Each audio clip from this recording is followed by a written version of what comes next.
Thank you so much for joining us today, all the way from Limpopo.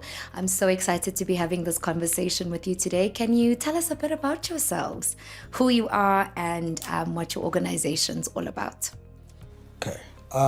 Evening, and also thanks for having me. Absolutely. As well, definitely it's a privilege. My name is Phakamise Ngopane.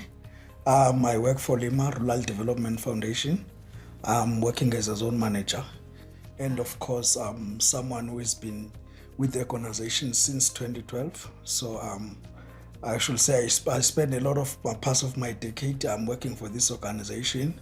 So Phakamise is someone who grew up in rural areas as well. So I've got a strong background from the rural areas. So, but I'm working in Bochum, doing a multiple project, and also one of them it's whereby we do a small farmer support program whereby we're supporting the farmers.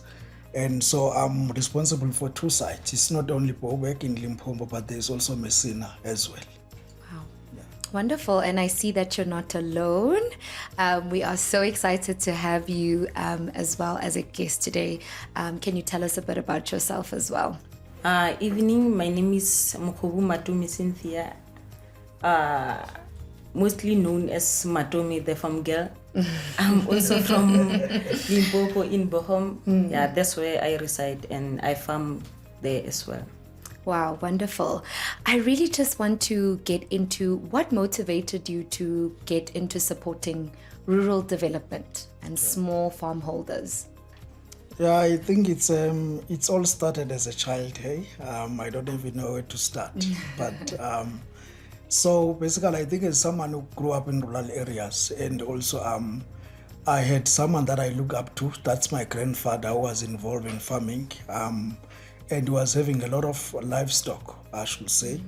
And so from that age, I think I was someone, although I was also given an opportunity to go to school, and will definitely understand the issues around in rural areas where, but if you're a boy, you have to look after the livestock, and also you don't get an opportunity to go to school. But I think I was privileged enough that my grandfather and my parents could balance those. And so I had a balance of going to school and also looking after the cattle. And so just to fast forward, I think also when I get to a stage where I had to go to do my tertiary levels, and then I didn't doubt that I should go for agriculture. Yeah. And then it's where I started doing agriculture. And also I can remember some of the days during the holidays that whenever I think I was doing my second year, and then there will be a time whereby I need to do a lot of agricultural activities, of course bringing my experience that I regained from the school. I think from there I never looked back. And also it's when I realized, and also I felt like at one point, because if you grew up in rural areas whereby you don't have all those handling facilities for livestock, and then you definitely rely from the guys from the villages to come and help you whenever you wanna do on a cattle, whereby you wanna do the branding, you wanna do the castration. So I think so I become well known as someone that is doing agriculture and also can help. And then I think they just see me as umlimi, if I can use the word. And then it's when I realized that, look, I've got a dream, and then I've got a lot on my shoulder to assist on community development. Yeah, wonderful. And I think, we all know we are living in a context where resources can be very scarce. A lot of challenges can be faced by farm owners and even in the agricultural space as a whole. But how have you continued to promote transformative growth in your industry, even with those challenges, and how do you overcome them? Yeah, no, I think definitely you mentioned farming, it's about challenges, but it's also about overcoming them. I think also just to mention the few. I think firstly, one of the challenges that our farmers are currently facing at this point, it's also the access to the funding, that they don't get it on time. If you're a black child, and also the background is different. So one of the challenges, I would say that's the first challenge that they are facing, access to funding in order to buy their own implements. Right. Agricultural implements are very expensive. It's not only about the tractor, there is quite a lot. Yeah. And also it's difficult for the black farmers to access those. And also another thing that I will also mention as well is a production input, because having a production input, which means you also have to time your planting. And also, second one, I think also one of the other challenges that we're facing, and this one might not come up as a challenge, as a stumbling block for the farmers, but I think it's also something that is good to share. It's the issue of the grant that we're issuing on the farmers. It's a good thing, but it's also got some other disadvantages as well, because I see it as how I wish that farmers, yes, they should be accessible, they are eligible to get the grant, but sometimes it tends to grow out of proportion because someone doesn't claim the ownership, and also someone becomes more dependent, of which is something that we also try and avoid in agriculture, for a farmer becoming more dependency on the funder, on Lima, on the Department of Agriculture, just to mention the few. So, and also I think the third challenge will be as well is the issue of the politics. It's something that we cannot run away from. That we're living in the society where there's got some politics, we've got some ward councillors, we've got some traditional authorities that they feel like we should be helping a certain village, helping a certain individual, and also the conflict among themselves as well. And also I think it's also hindering the growth of the farmers. But I think in order for us to overcome, it's something that is a process that you cannot just overdo. But Lima, because we believe a lot on training and also providing an encouragement on farmers, and also as an organization that is full-time on the ground. We are not an organization that we're going to be implementing a project for 3 months and then we go. We always make sure that the project that we're implementing will stay the longest time. I think the program that we're also running now, we're on a 3 years and then it's a 5 years contract.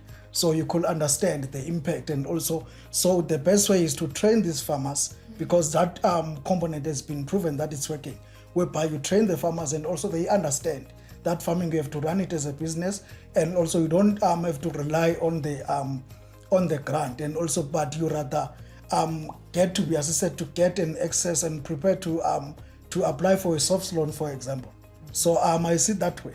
Yeah, that's incredible. And, as Lima, one of the incredible things you're doing is partnering with organizations like De Beers to encourage farmers out there.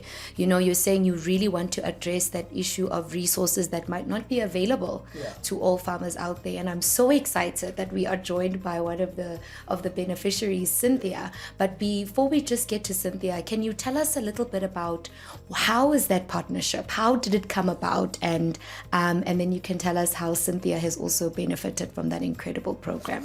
Look, I think as Lima, because we're a well-known organization that specializes with small farmer support program, so we've implemented multiple projects across the country and also outside the country as well. So I think I can remember that, I think back in 2018, we had the opportunity as well where we are doing some other project that was funded by Senvic and Total. And then I think that's the organization as well that was having a relationship with the mine, DPS, and then Anglo. And so definitely the mine is not going to be always there forever. So they are also looking at some of the things that they can power their communities, and also making sure that they are giving back. And also whenever there will be a time whereby the mine is no longer there, there might be some activities. So as a Lima, we're given an opportunity to engage with them and see how we can possibly help. In terms of developing those areas that is in Musina and the Blowback, because it's also one of the areas that is the mine has got so much interest on, because it's within their labor sending areas. That's the relationship come about, and also we are fortunate enough to get this contract from DPS, and then we privileged, and then we had the opportunity to work with the amazing farmers, I must say, because most of the areas that I've been working on in across the country, I've been in several provinces. 5 of them to mention the few, but I think also Blowback and Limpopo has been special because I'm dealing with a high-level farmers, I should say, compared to what the farmers that I've met. So Cynthia, can you tell us a little bit about how this program has been for you, how you've benefited, and how it's really impacted you in this industry?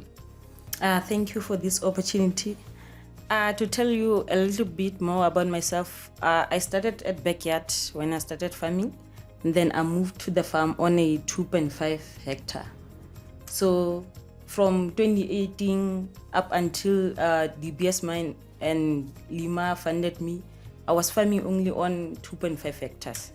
And then from a farmer who started at backyard, you can imagine scaling up will be like Amazing, yeah. so it will take a long time for me. It might even take a third or fifth generation farmer to get to the point where Lima and DBS took me now. Like, so I was on a 2.5 hectare, and then they helped me a lot. They moved me from 1 step to a 10 steps. So that for me was a great opportunity for me to grow in just a short period of time. Yeah. So their help really helped me. And then I think funding for young black farmers, we really need funding, honestly, especially if you are a first generation farmer. It will be very difficult for you to scale up, as Spa mentioned that agricultural implements are very expensive. Yeah. So imagine if you are planting on a 2.5 hectares, for you to buy your own tractor is something else, because the crops that you are planting won't even make the money for you to afford a tractor or any other implement, because it's so little. Yeah. And with all those challenges you are facing, how are you managing, and how many people at the moment do you even have that are assisting you and helping you build this empire, basically, because this is an empire that you're building?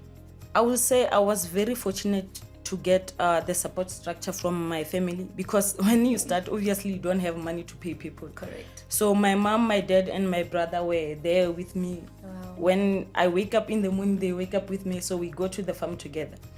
So now they helped me to scale up to a point that now the work is too much, and then we need to hire more people. Yeah. So especially with potato, I'm doing potato. So potato is a crop whereby when you harvest, you will need a lot of people. So we hired, like last year alone, with the DBS and Lima funding, we planted 6 hectares of potatoes. So during the harvest season, we hired 116 people from the village. So funding and growth plays a huge role in community employment. And then I love that you're mentioning you were able to employ all those hundreds of people from the community. And I think going back to you, Spa, as well, how does that personal relationship you build within the community actually impact the work you do at Lima? Because you could go somewhere else to be hiring people. You could have decided to look at a different avenue, but you'd said, I'm going to get people within my community. So this project is not just for you, but for those that are around you as well. So can you tell us a bit about those personal connections you build as well? It's definitely it's a good one. Yeah. And also I think it always makes my heart melt. Yes. And because I think first of all, I'm the guy with principles, and also the background that I have, judging that I'm coming from rural areas myself. And I understand the suffer that we have, because not all of us has got the opportunity to go to school. But I think the one that we've had the privilege to go to school, and also it's also our responsibility to make sure that we assist the one that needs help. So I think as a Lima, because Lima is an organization that is also promoting dignity, sustainability, and also transformative growth. So of which it also speaks to me. It's one of my principles. So I think it's also makes me happy if we're gonna see that the farmer that we're helping is also giving it back. And also Lima, not Lima as a whole, but I always say I don't want to get any recognition personally, and also Lima rather get the recognition of the farmer, Cynthia, not me, because I think at the end of the day it's not always about me, but for me, whatever that I'm doing, I think I'm happy if it's being recognized, and also it's paying back to the community, of which at this point in time, I look, if a young lady like Cynthia, we're talking about someone who's very young, and I'm not trying to expose her age. My apology for that. But if someone as young as Cynthia, and who was farming in a 2.5 hectare, and then within a short space of time, and now it's got about 19 hectares, and also she can proudly say I've employed around 116 people from my village. It definitely it means a lot. I think it's I don't have any words to explain that.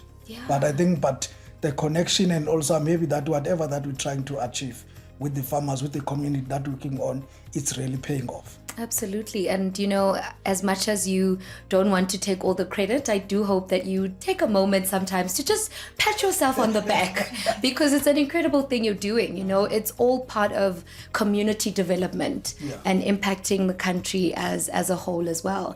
Can you tell us a bit more as well about some of the projects you are running currently? Okay. How are they impacting the farmers' lives? What are you up to at Lima at the moment? Okay.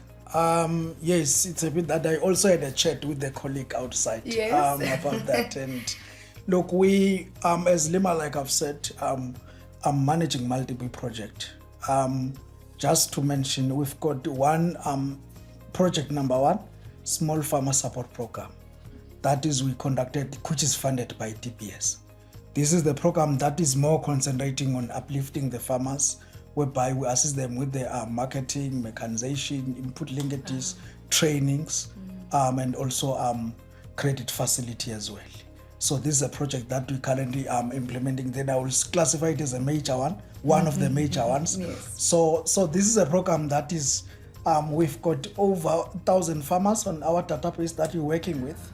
So I think that can tell you that the interest that they have. But and also it's a program that we implementing in Messina and Blowback, and there is quite a lot that's happening in terms of developing these farmers, and also we make sure that the farmers they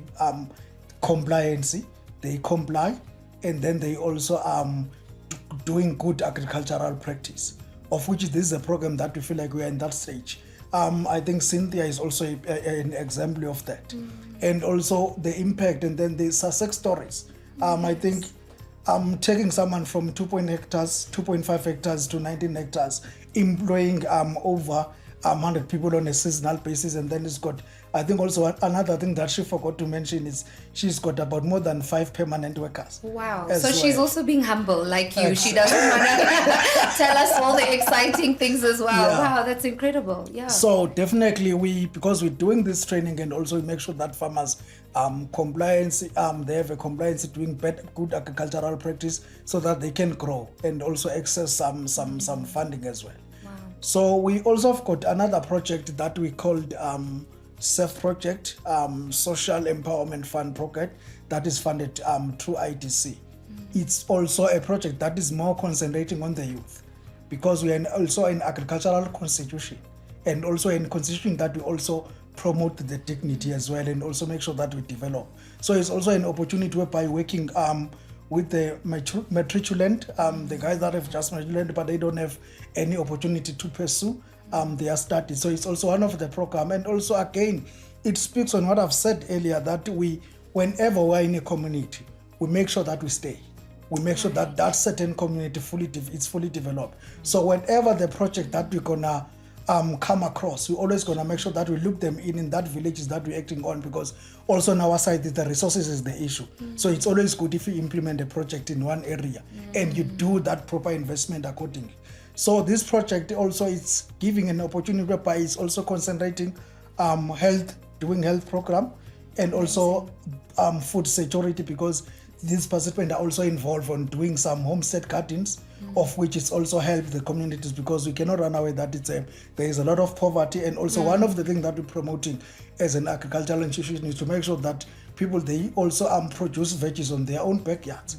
And then of which they are doing that. And also some of these graduates as well, it's also we capacitate them for their next stage of life, their career, because they also gonna have an opportunity to apply using this, and also this is their first work that they are doing, and also transferring those skills as well, because they are also involved in agriculture. I can tell you that we've got some participants that have started graduating, having their own farms, their own plot, even if it's a 1 hectare, but also these are the key success stories that we have to share about. Wow, amazing. Yeah. There are so many things that are a positive outcome that help you see as, as an organization that your impact is there. What are some of the other ways that you're able to assess, your impact in the community? So you have incredible success stories like Cynthias, you are employing people, there's so many things you've mentioned. But also when you sit as an organization and you say, okay guys, it's time for us to assess now. Okay. Are we really making an impact? What are some of the measures you put in place to assess your impact? Look, because we are an organization, before we can work in any village or any site, there is something called the PRA. It's a participatory rural appraisal.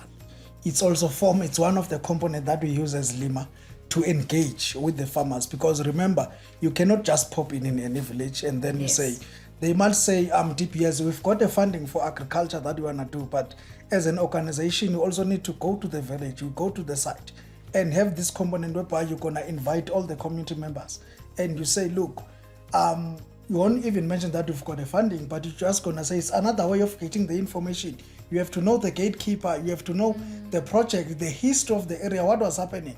What are their future plans? Are they interested in doing agriculture other than investing on a wrong because if you're gonna be doing that, you're gonna be setting up yourself for a failure. So it's also one of the components that we're doing at Lima, and we'll make sure that it works. Once you know what are the projects are being active, who are the role players, the department, the infrastructure, the resources, the natural resources that they have, it's gonna be more easy for us to do the assessment and say, okay, we've been here with this we've been this community for 3 years. But after the 3 years, have we have we done what these people wanted? Because maybe they wanted to do more on agriculture. Have we managed to look more farmers into agriculture, or haven't done anything? But of course, there are so many tools that we're using after that we're implementing the project. One of them, we're also using database. Database is something that we use, which is not mainly for the KPIs, because if you are funded, definitely there should be KPIs involved. But database we're also using to track the progress of the farmer. Right. I'm always gonna make a referral to Cynthia, because she's next to me. One of the database that we have, we met Cynthia when she was on 2.5 hectares, but now a year later she's on 19 hectares, and also she's doing a good agricultural practice, because I think training has proven that if you train the farmer to make sure that she's doing a good agricultural practice, it's more important, because having someone who's got more knowledge, it's also going to help her to grow. Right. So because knowledge, if you've got the knowledge is power. If you've got the knowledge, you're going to be able as well to do some certain things, having doing good agricultural practice, like having compliance, SARS, water licenses, and all the stuff. So definitely those things, it takes a training, and also you also have to understand the background of the farmers that you're dealing with. Wonderful. Amazing. And you're all about collaboration. You're all about collaboration and supporting community members as well. What are some of the external organizations that you've also had to rope in to support, community members that have livestock and that are also doing incredible things in the agricultural space? Yeah, most definitely. If you're working with the community, one of the things that you have to do as well, you need to have a good relationship with the councillor, good relationship with the traditional leaders, and also the department that are also all the role players, I should say. Right. Because you also mentioned a very important thing, livestock, of which it's also touches me, because it's the one that influenced me to do agriculture in the first place. So definitely we're an organization that's not working in silos. We're definitely working with a lot of organization, and also we looped some organization. I also to mention as well, we've got an organization that is doing a case study for livestock, that we've got a good experience, a good relationship with AGDA, to mention. So they are working on a case study for animals, livestock in the same area that we're operating on. And also we've got a strong relationship that we have with them, because there's also some hub that we're working on. So definitely we're also fortunately enough that the project that we also that we're implementing in rural areas, and whereby you're gonna having these key stakeholders, the ward council and the traditional leaders, whereby whenever they're gonna be having some allocation, they're always gonna be allocation for the livestock and also allocation for the farmers, for the crops as well.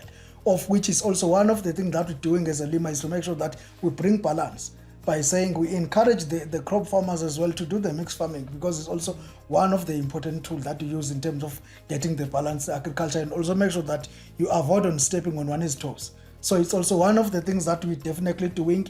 That's also to mention, it's we've got a lot of plans that we feel like we can do as a Lima.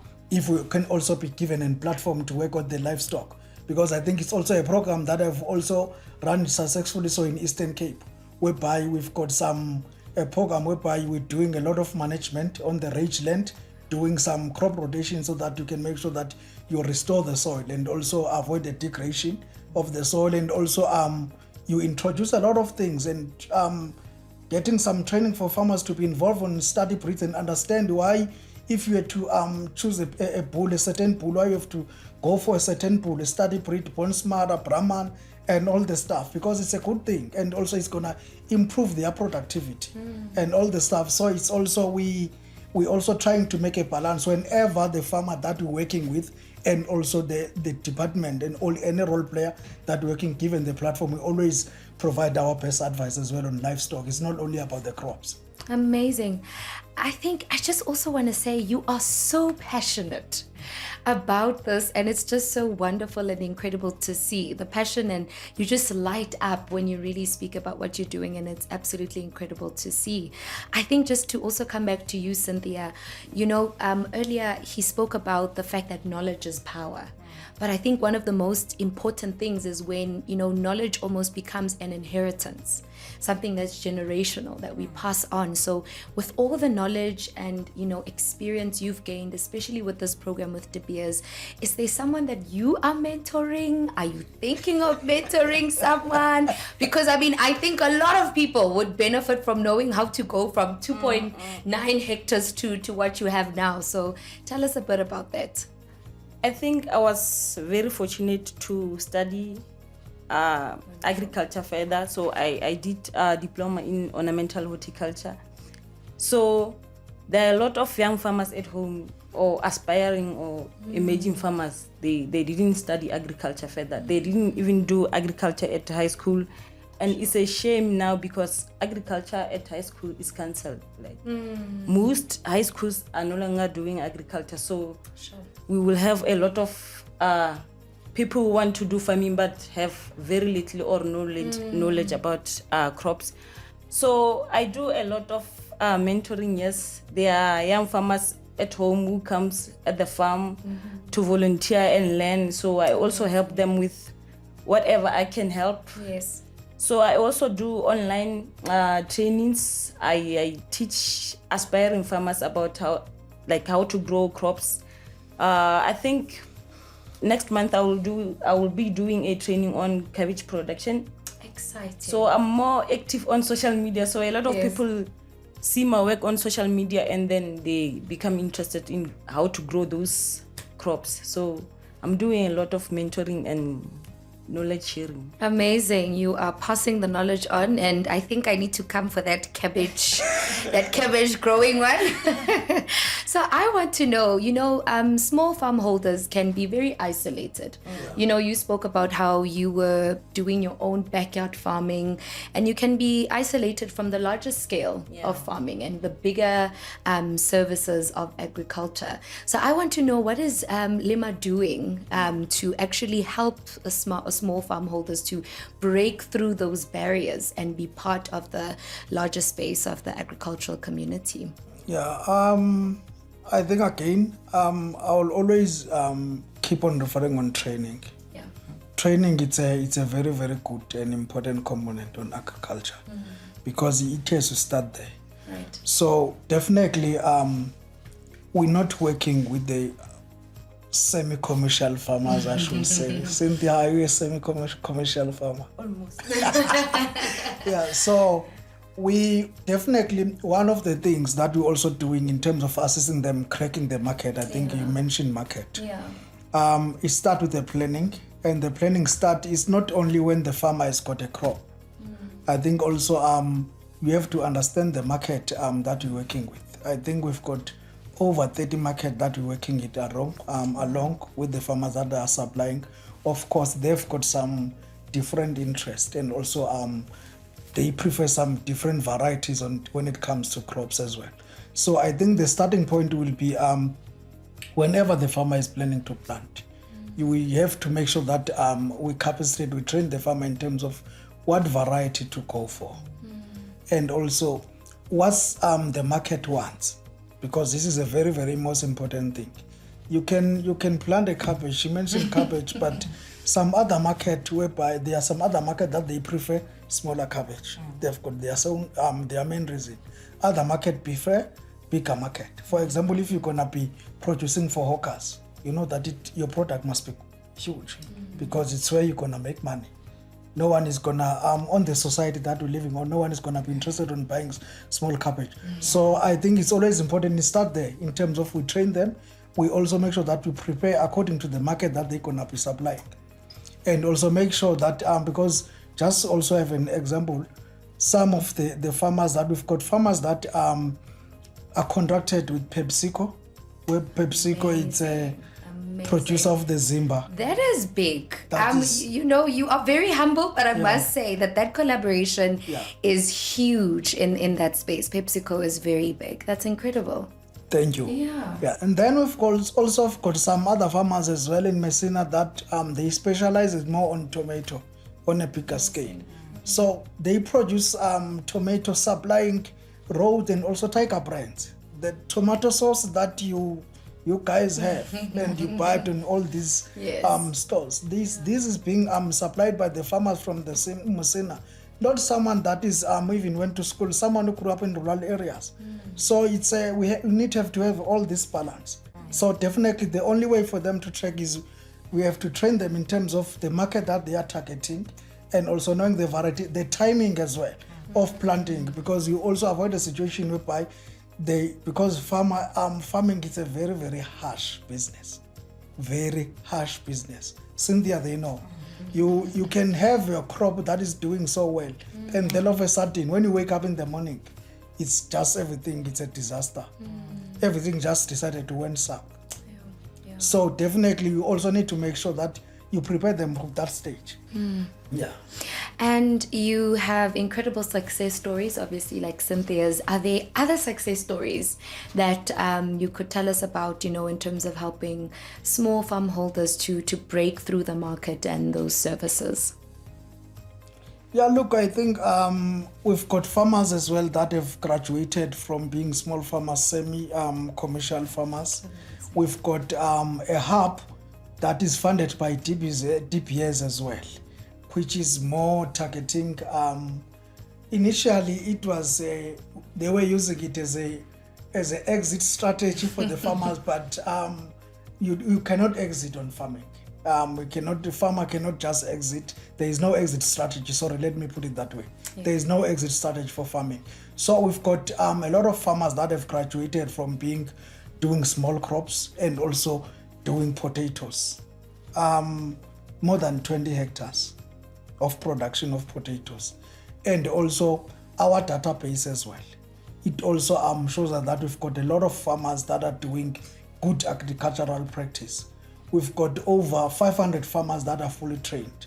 Of course, once the farmer is fully trained, definitely is going to transfer the skills and also make sure that is doing good management, whereby they've got you make sure that we have all go through all this compliance, your SARS, local gap, global gap. And also another thing that I even mentioned to mention about the market, there is a local gap certification that we also do, of which is also one of the tools that is helping the farmers to access certain markets. So we've got farmers that we have assisted to have a local gap certification, and then so that they can access a certain market.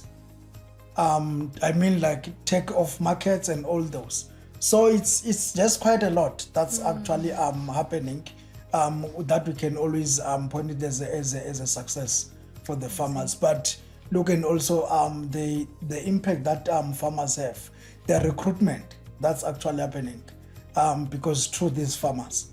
Because I think these more than 1,000 farmers that we have. Also, we've got close and more than 1,000 farm workers that are working for them. Yeah, that's amazing. Yeah. Cynthia, as one of the major success stories, you know, you are part of the Lima success story, and you're part of their family, and they've just done such incredible things for you, and they are continuing a part of their legacy through you as well. I just want to know if there's a young farmer out there that is thinking of breaking into the space the way that you have, or maybe there's a young person, like you were saying, that might not be exposed to agriculture that's thinking about it, what would you say to encourage them to enter into the space and to continue to thrive in it, even with some of the challenges they may face? For someone who's thinking about doing agriculture, I would say they should start small and start with things that are around them. Like, for example, let's say you are in Limpopo, like Blowback is a potato belt, right? Like, you must follow through that line so that you can be able to get assisted by other farmers around you, and also the organizations like DBSO, Department of Agriculture. Because let's say if you are doing macadamia in Blowback, like not a lot of farmers are doing that. So obviously you won't get assisted by other farmers, or Lima, they won't be able to help you because they don't have mechanization to help you harvest macadamia and stuff like that. So I think firstly you must have knowledge about the area you are in, and then what is planted around you, the markets around you. So start with what you have and what is around you. So, and also we are in the fourth industrial revolution. So social media is a way to go. So whatever you do, that's how I get market mostly. Because whatever I plant, people know from the seeds up to harvest. They already know what I have at the farm and when I'm harvesting. Already I have people who are being interested in buying my product because they saw it from a seeds up until. So social media is a way to go for young people. They must take advantage of it. Amazing. Because it will take you very far. Yeah. And to anyone that's already in the agricultural space, any young farmer that's saying, I want to be like Cynthia one day. I want to be doing incredible things, but it's tough right now. What words of encouragement would you give to them? I would say, farming is a like Spa said, it can be harsh. It is very difficult. It can be a lonely journey. So never give up. You must always be hands-on, because like you can't be a baggy farmer. If you stay in a baggy and say, oh, my crops are looking good, and then you don't go and check your crops, tomorrow you find everything is damaged, is affected by a pest. So you must always be hands-on, be at the farm, work with your workers. If you want them to push hard, you must also push hard. Show them how it's done, because like if you go shopping and you leave your workers at the farm, obviously you can't expect to find your farm at a level where you want it to be. So be a hands-on farmer and then lead your workers. Amazing. Never give up, because if you give up, your dream will die too. Never give up, be hands-on, work hard. Those are the important skills. And you also spoke about empowering yourself, educating yourself. If you could add maybe, let's say, 2 more skills that are important for a young farmer to that list, other than hard work, dedication, not giving up, what other 2 skills would you add there? I would say find a mentor. Got it. And never farm in isolation. Right. Because you can never do it alone. Amazing. You can't have all the implements and everything. So you need other farmers and other implementing agent or the Department of Agriculture to come and help. So you can never do it alone. Be in association with other farmers and join farming associations. I think one of the biggest things I've taken away as well from this conversation is the importance of collaboration.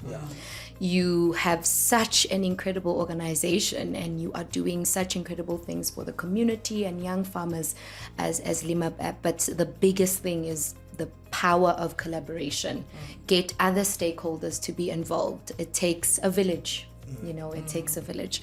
So Cynthia, as we close it off, I want to know what you would say to thank Lima and to Beers for all they've done for you, the incredible way in which they've invested in you to change your life.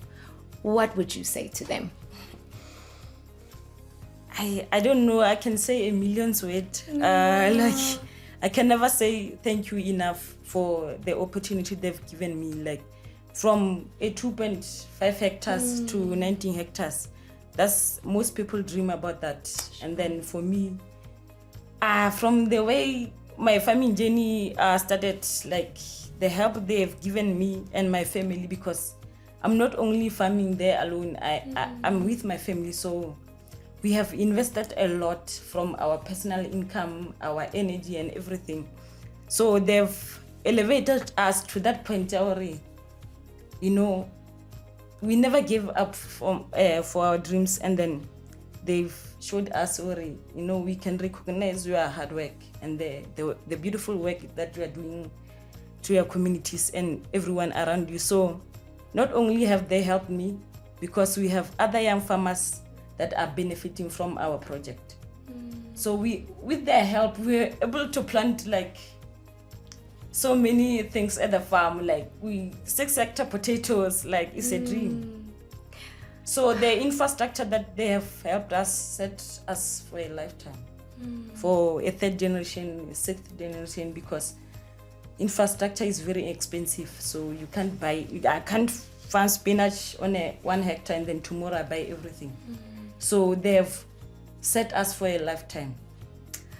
Am I the only one that's getting emotional? The mood in the room changed, and Cynthia is just also the emotion that you are expressing. Like, we can really see the gratitude that you carry, and what a life-changing experience this has been. And I must say, even for me, just sitting here listening to your story, I'm encouraged to go out there in my own space and in my own industry to do incredible things. You know, you're not just inspiring people that are in agriculture, but all spheres of life. I'm inspired. And okay, we need to get tissues. Cynthia's crying. I'm going to start crying. Spa, are you still okay over there? Fine. As we At close... least I'm the only man. You're the only man, so you're not going to cry. So as we close it off, even on your side, I just want to know from you, what encouragement would you give to communities out there that also want to thrive, and how can they, reach out to an organization like yours if they need that help and they need that boost? What would you say? I think first of all as well, I also have to thank the opportunity as well for the exposure that we got, and also the funders, all our funders, because we are an NGO, we solo relying on them. So I think in order for us to make it possible and support and develop the people from rural areas, we are solo depending on private sectors and also the government. So I will definitely encourage anyone that is in the farming, farming, it's a good to go, it's a good business, but it also requires a lot of patience. It's not one of the business like whereby you are a tenderpreneur, you can be a millionaire out of nowhere. So it's something, it takes the process, but definitely it's always good if you've got some organization like Lima, and also thanks God I also had an opportunity to be employed by this amazing organization, because also I think they drive as well my interest as well in terms of assisting the people from rural areas. So those should be my take. But I think in terms of reaching us out, I think it's the platform like these ones, we definitely appreciate it a lot. I think that's why whenever we got this opportunity as a Lima, we felt like no, this one doesn't even deserve to be done online, because I think it's also one of the things that's also gonna give us an exposure, and then so that people can actually as well understand that Lima is an organization which is there to help people and also groom young ladies like Cynthia. And then definitely in order for us to get in touch, we are also available on Facebook. We are on website and also not on WhatsApp. But we're definitely accessible, and also we are an organization that is based in Pietermaritzburg. We've got the landline, so anyone, if you can say www.liba.org.za, you're gonna have all the information, all the accounts that we have, and then you're gonna be able to be in touch in any province. But and also I also have to make a appeal that we are not implementing the whole South Africa, but we are the areas that we are definitely active on. We always make sure that we strive for the best, and also we develop those communities. Amazing. Hopefully, if we can get more funding, definitely we can expand. And what are some of those areas? We active in Limpopo. We've got some project in Limpopo. Mpumalanga as well, both agricultural projects. So I think also just to give a little bit of a background, if you give me that opportunity. Lima is not only an organization that deals with agriculture, it's also an organization that is doing some social program. One that I mentioned, the SEF, which is funded by ITC. We've got some other environmental program whereby we're also doing a deep bushing. We've got small farmer support program that we're definitely doing. And then we've got some engineering activity that we involve. And also ECTs, we're also involved in ECTs as well. And also learning unity. So we are doing a lot of projects, almost every province in South Africa, but it's only differ with the municipalities. And also it solo depends on the funding that we're getting as well. If we get a certain fund and say, look, we want to develop this municipality, and then it's when we're gonna be. I think, but I'm definitely sure that we are active in all provinces in South Africa. As far as also Lesotho, there are some projects that we're doing in Lesotho as well. Okay, amazing. And Cynthia, we know where to find Lima on social media. Where can we find you? You've spoken a lot about social media, and that's how you are growing your business and really putting your brand out there. Where can people find you? On Facebook, Matomi Potatoes Farmer. I'm also on TikTok. I just opened TikTok like this year. Exciting. So it's already growing. I'm Matomi Potato Farm Girl on TikTok also. So Facebook and TikTok and WhatsApp. So that's where you will find me. And do you have any closing remarks, Mr. Spa, before we go? No, I think my closing remarks will be again, thanking the funders and also TPS for also giving us this opportunity to work with amazing farmers in Blouberg and Messina. We are very, very grateful for that. And also, I'm also appealing to you and hoping that you're also going to invite TPS as well on this platform. And then also they can share in terms of what the contribution that they've done in those areas. Because I also believe that, and also I've got a view that some other people don't actually show, that Lima is also being active in Blouberg and Messina because of TPS, and also the project that we're doing, and also the contribution that they've made. So I think it's also, if also one, they can also be given that opportunity, I think it's something that can also help. And well, it is official. De Beers, you heard it here first. We want to have more Cynthias out there, and we hope to have you on our show very, very soon to see how we can support other incredible farmers out there and have more success stories as we build the space of agriculture. Spa, Cynthia, thank you so much for joining me. This was absolutely incredible. I hope you both enjoyed this conversation, and we hope to see you soon as we continue to grow our agricultural space, but also developing our communities, in different spaces. So thank you very much. Then it's been a pleasure. Thank you. Thank you. Ladies and gentlemen, thank you for joining us again today as we were having an incredible conversation to empower the space of agriculture and having very important conversations to say, let's change the way that we see farming and the way that we see the space of agriculture. Remember to follow us on our social media pages and subscribe to our channel, Young Farmer, as we continue to have impactful conversations.